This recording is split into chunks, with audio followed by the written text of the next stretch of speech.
Hey Team YouTube, haven't posted a video in a while. Been helping my brother pull out a 3.5 liter out of a 2004 Honda Pilot and replace it. Didn't really have time to film. That took the better part of 3-4 weeks. He wanted to help work on it, and his work schedule is such that he couldn't work on it a lot of the time. But here we are, 2008 Buick Lucerne. We have the leaky master cylinder. Don't know if the booster is compromised. My plan is to go to my favorite salvage yard and pull this all out as a unit. So what's involved in it, just a quick video to show you all what's involved.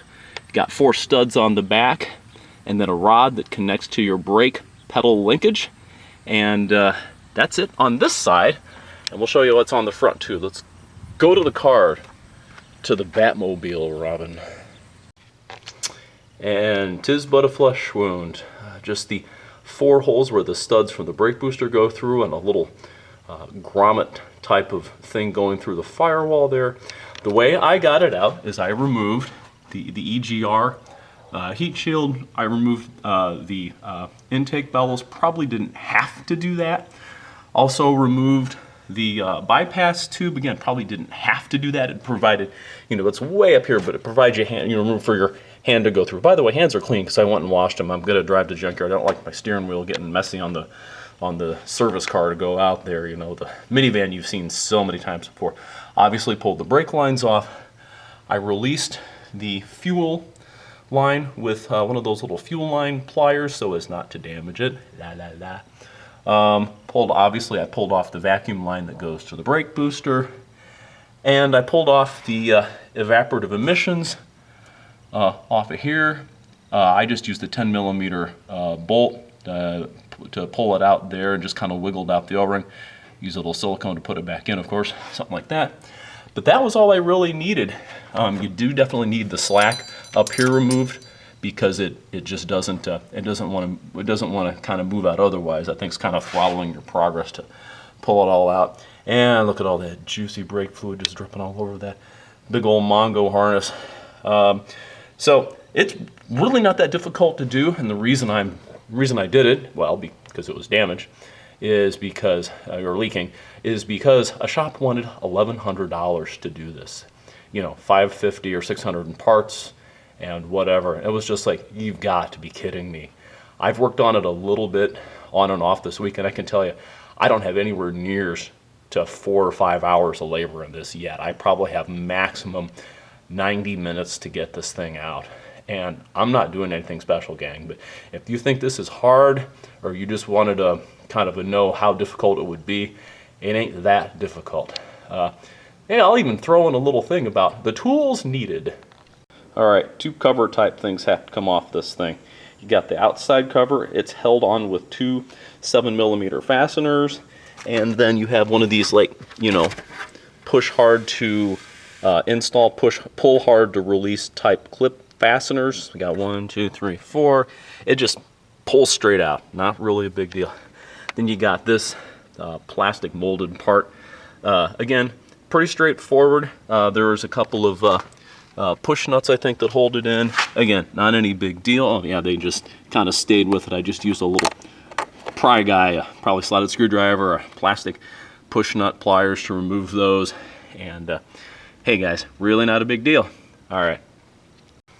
Okay, Team YouTube, the most effective way I found, and the first way I tried, go me, was essentially to drop the steering column off of, if you can see in there are 4 studs, 2 in front, 2 in the back, and they have guide holes. Let's see if we can get some light on there. Got a little headlamp thing here that goes up there, and I just let this fall off.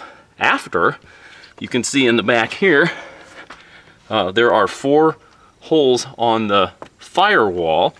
Those take a 13mm nut to get off, and these studs here have a 10mm nut on them to get off. Let's see if I can just get you in there here real quick. I hate doing this. I'm relatively skinny, but even my relative size advantage to getting in here doesn't make it any more comfortable, because as you well know, everyone had, you got these footwells, and you got the this part right here that just makes your lower back oh so comfortable the next day. So hold on, here we go. Okay, Team YouTube. So you have 3 bolts, or 3 nuts, excuse me, and they look like this. 13 millimeter. You got 4 holes. One right there in the middle of the frame, one directly up from it, one that is hidden by the steering U-joint thing there. The best way I found was to put a hand on that big plastic thing and yank down a little bit after you loosen the steering column. And then there's one up in the upper left corner, so to speak. So you have 1, 2, 3, 4. That's how you do it. To get the 4th one out again, loosen up this steering column and let it fall down, preferably not on you. It seems like all of the wiring is good. The last thing is right here. Here's the brake pedal. You can see you have a little stud coming off it. There's just a clip and a little foam isolator that goes on that after you put the linkage on, and the little clip just, it's one of those pop on and then use like a little pick or hook to pull it off. Not bad.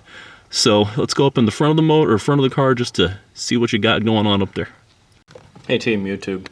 So back from the salvage yard with a brake booster and master cylinder that I didn't even disconnect, and I kept the reservoir with it. And this was on a 07 Lucerne that had only 100,000 miles on it. It looks practically new. Compared to what was here, it is practically new.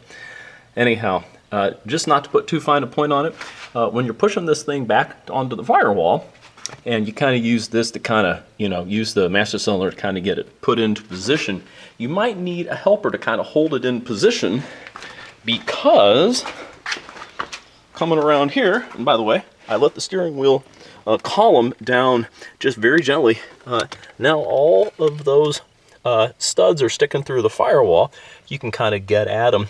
15 millimeter nuts there with the nylon nylock type of setup, and they only really need to be stuck, but the plastic black plastic thing there, it will kind of move around on you a little bit when you push those studs back through. So there's 4 of them, get one of the top ones kind of mostly down, and then your helper can abandon you like she always does for more important things. That way you can get the rest of the 3 in without needing the helper to help guide it into position. Oh, by the way, I threw the rod that goes into the booster and of course actuates the master cylinder.